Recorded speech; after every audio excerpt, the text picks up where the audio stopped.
Hi everyone, welcome back. So, for those of you who already follow my channel, you are aware that I share content about audit. So, I share a lot of real world audit tips. And for those of you who don't know me, let me briefly introduce myself. So, I'm Hina, I'm a chartered accountant based in India, and I have a decade of experience in risk advisory and internal audit. And today I'm going to talk about Goldman Sachs. Well, one of the most uh, important journey of my career has been my stint at Goldman Sachs.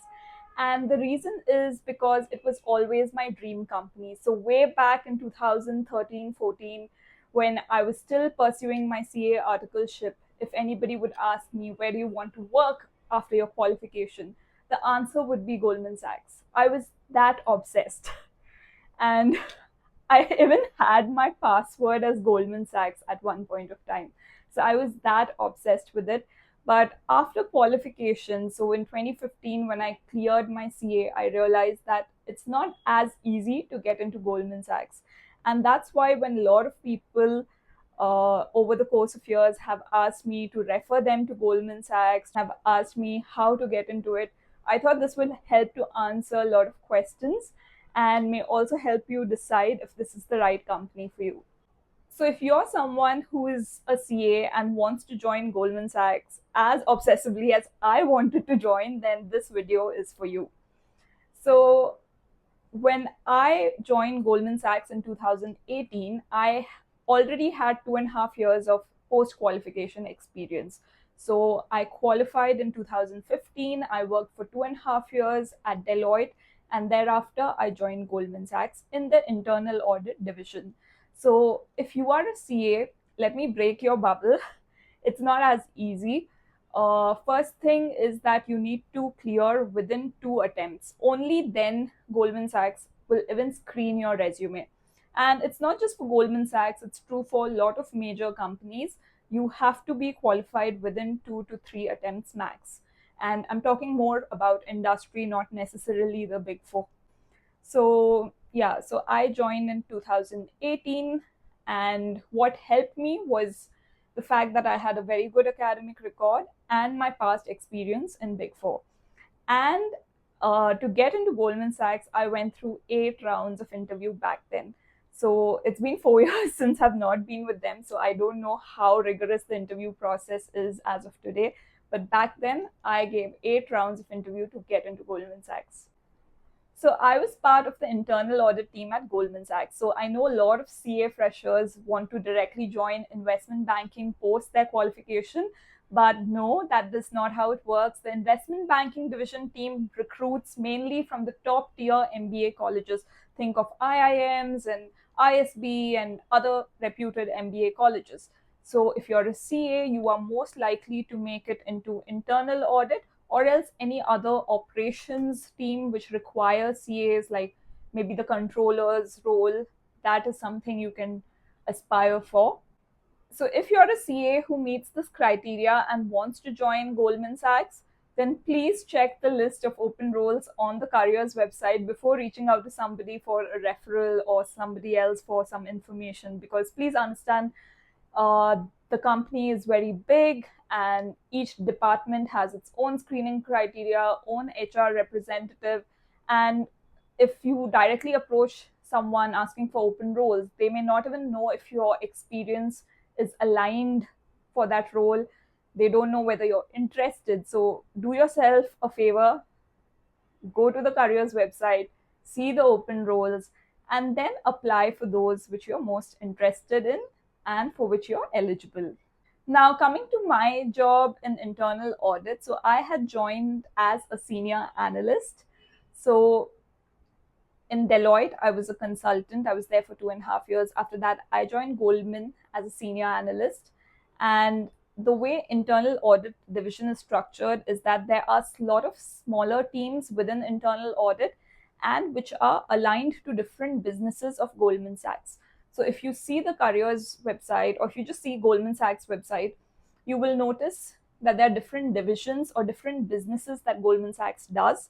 So there is global markets or securities, which trades in lot of equity products, fixed income products, and does a lot of IPOs and the like. So that is one aspect. Then there is investment banking, of course, which deals with a lot of mergers and acquisitions. Then there's asset management, private wealth management, which helps institutions and high net worth individuals with investment opportunities, with opportunities to manage their wealth, right? And of course, there are other divisions like the consumer banking, which is relatively at a declining stage currently. So there are a lot of different businesses. So the way internal audit is structured is that there are sub teams which cater to these businesses.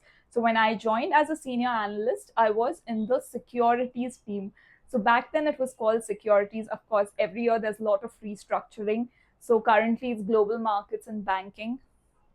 So in securities team, my job was to do a lot of internal audits which were related to the trade life cycle. So I don't want to bore you with a lot of technical info. I'll cover that in maybe a different educational video about auditing in financial services. But back then it was to do a lot with the trade life cycle, security settlement, the back office, middle office operations. And then I got promoted to associate and then eventually to VP. And I wasn't just uh, restricted to securities. After 2 years there, I even moved to other teams within internal audit itself. So I was also auditing the GSAM, or Goldman Sachs Asset Management business, briefly. And then eventually I moved to the consumer banking business. So I was auditing the consumer products like the Apple Card, the Marcus Lending, Marcus Deposits, and so on. So a lot of people ask me, how is internal audit at Goldman different from an internal audit in Big Four? Well, I would say fundamentally the way you approach about risk is quite similar, right? But the difference I felt was that in Goldman Sachs, everything was aligned to regulatory expectations. So we had so much emphasis on making sure that the way we think about risks, the way we think about controls, the way we document everything, it's all aligned to regulatory expectations and aligned to industry practices. So I would say the quality aspect of the audit, ensuring that your audits are of high quality and you're very efficient in performing the audits, that's something it really prioritizes. And you learn a lot. You learn very quickly and in a very short span of time, because before you know it, you are pushed into territories that you didn't know you were capable of. You didn't know you would be comfortable taking on so many responsibilities, but you blink and you're there. It's very fast. So you have to be very adaptable. You have to have very good communication. You have to have that willingness to learn to survive in Goldman Sachs. Now, coming to the things that I really liked about Goldman Sachs and were very unique to Goldman Sachs. So, firstly, I would say the catch up culture. So, when you're in another company, you're mostly expected to just do your work and then at the end of the day, log out. And at max, you may communicate with your team or your manager. That's it. But that's not how it works in Goldman Sachs. There is an emphasis on communication, and a lot of people say it's a very over communicating firm. And initially when you join, especially if you're used to just doing your task and logging out, you might find that you have to push yourself and talk to people, catch up with people, because that's how you build your network. So it takes its own course of time. So I remember when I joined, my manager gave me a list of people in different locations in Tokyo, in London, in New York, that I was supposed to catch up with. And I didn't know what am I supposed to go and talk to these people about. But I realized that the culture of catch up is so inherent. So when I reached out to those people, they were all so welcoming and so supportive. So it was just a way of introducing myself to the broader team across the globe and letting them know that this is me, this is what I'm going to be working on, and looking forward to work with you in the future. And if they have any tips or any suggestions, they would be happy to help me. So this was very initial when I had joined. And thereafter, the culture of catch up became so ingrained. So after a year and a half, I just realized that it became so natural to me. For example, if I was working on an audit, which was a very new area for me, and I know that somebody in London had expertise on that specific area and has worked on it in the past, then I'm no longer hesitant. I would just go reach out to that person on Skype. Hey, hi, I heard about you that you are, you have this experience, can you please help me? And then they would quickly connect over call. And that really helps build your visibility, it helps build your network, and you never know where that helps you in the future. The next thing, which I think a lot of people already know, is the flat hierarchy. So there are only 4 designations in Goldman Sachs, just 4. So you're either an analyst or a senior analyst, then you get promoted to associate, then there's VP, and eventually MD. So a career at Goldman Sachs is a long marathon. You could be promoted to VP and then be there for a long number of years before you make it to MD. So it's the same with most of the designations and titles. And it's very different because in other companies, especially like if I compare it parallelly to a big four, then you're joining maybe as an analyst, then consultant, senior consultant, assistant manager, deputy manager, manager, and I don't know, director, associate director, and then finally partner. So there are a lot of more designations. But in Goldman Sachs, it's not like that.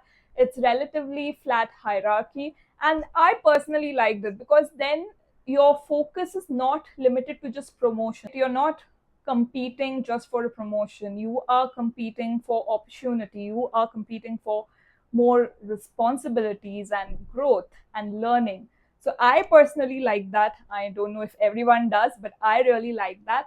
And also, I really like the fact that there was an open door policy. So it wasn't that if I'm an analyst, I'm supposed to be quiet in a meeting which includes the MD and senior VPs and so on. I could still present my point. And in fact, that was encouraged because it really valued different perspectives. So I personally found that there was inherently an open door policy, and that was amazing. And another thing that I absolutely loved was the 360 degrees feedback, because why should your career be limited to what your manager thinks about you? So in Goldman, we had 360 degrees feedback. And so this means that annually, the feedback would be taken from not just my manager, but rather 8 stakeholders. So 8 people whom I would have worked with throughout the year were required to give feedback for me. And these 8 people, so 80% of them would have to be within the same department, and 20% would be people from outside the department. So you see, it's not just limited to the department. So that's the emphasis on cross departmental collaboration that Goldman gave to. So I was just blown by this when I joined. I was initially nervous because I didn't know whether I would even get to work with 8 people, including people outside the department. But you will see when you join, you're thrown into a lot of things. You eventually make your networks and you do have people vouching for you. So, like I said, 80% within the department, 20% outside the department. And this should not be just people above you or senior to you. These are people which include peers, juniors, and seniors. And the combination of everyone's feedback is what your manager gets to review and prepares a feedback summary and shares it with you at the end of the year.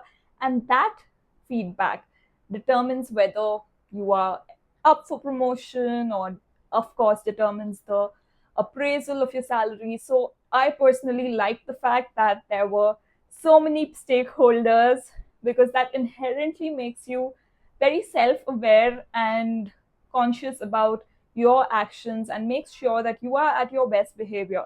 And it's not just for you, right? It makes sure that everyone acts in a very ethical way and aligned to the company's culture. So I personally really liked it. And lastly, I would say that it's a very consensus driven firm.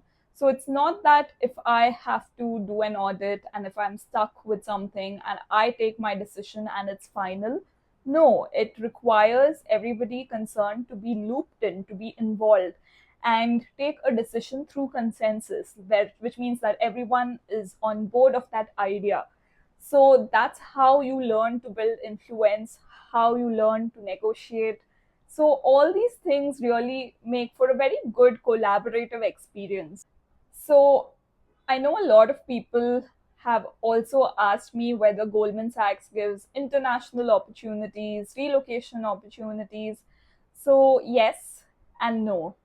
Yes, if you are excellent at your career, excellent performance, and no, it's not for everyone. And if that's the only reason you're joining Goldman, then you may be disappointed, especially in today's scenario post COVID, where there's a lot of focus on virtual collaboration. The opportunities have come down. So, yeah, if that's the only reason you want to join Goldman, then that's not the right reason for you. Coming to the compensation, I would say when I joined, it was one of the paymasters in the industry. I am not so sure as of now. It, of course, is way better paying than a lot of other companies, that is for sure. In fact, when I joined, I won't reveal my salary, of course, but I got a significant hike from what I was making prior to it. And in fact, they were kind enough to give me more than what I had asked for voluntarily. And that's why I'm telling you, right? That company is amazing, amazing. I personally enjoyed my stint there, and I'm always so grateful to that company, so grateful for that opportunity. Now, coming to how a typical audit cycle would be in Goldman Sachs, whether I would be logged in for late hours or not. So that boils down to which audit team you're part of and what kind of audit you're working on. So if your audit is more focused on local operations, which are based in Bangalore or Mumbai or India in general, then you would pretty much be working in India hours only. But if you're working in an audit with stakeholders across the globe, then of course you would be expected to have an overlap with the other teams as well. So if your audit director is sitting in New York, then you would be expected to have an overlap, right? So then your working hours would extend to later in the evening. So that's something you should be aware of. Long hours are a given. You have to find a way to balance that and work around it. So overall, I had a great experience during my 4.5 to 5 years in Goldman. And I would definitely say that if you have the opportunity, if you're getting an offer, please go for it. You would probably be the better judge if it aligns to you. And as to why I left, you might be wondering that if I liked it so much, then why did I leave? To be very honest, I didn't want to. If you ask me, I would have never thought of leaving it. In fact, I thought that till I retire, I would just be in Goldman only. I was that dedicated, that hardworking, and that committed to that company. But when I was in my final year, like before leaving, I was working in the consumer banking audit team. And at that point of time, I was one of the very, very few employees. In fact, I was the first employee who moved from other teams to the consumer banking audit team, which was newly set up in India. So the business was in New York, the audit team, the juniors were in New York, the seniors were also in New York, auditees were in New York and Dallas. So it became very difficult for me to sit and work more than 12 to 18 hours consistently. And at that point of time, there was also an opportunity for relocation that the company was sponsoring for me, which was in talks since 2021. So there were a lot of uncertainties with regards to US visa back then because of pandemic, because of the administration in US. So there were a lot of uncertainties. And finally, by the time I got visa, my husband's visa had expired, and it was again a full cycle of waiting for a dependent visa or waiting for another L1 visa. there was a lot of uncertainty at that point of time. Maybe if I would have relocated a bit earlier, if I would have gotten the visa earlier, then maybe even today I would have been there only. But at that point of time, I took that calculated decision that working from India for the New York and audit team consistently was not sustainable. And that's why I decided to move out. Having said that, I still look back at Goldman with a lot of regard and respect, and because it really shaped my audit mindset, my risk mindset, and it shaped my personality as well. So it is one of those companies which really pushes you out of your comfort zone and prepares you for not just the audit world, but also for your inherent growth as a person and as a professional. So that's all I have to say about Goldman Sachs. So if you are getting an opportunity there, then I would say it's worth considering.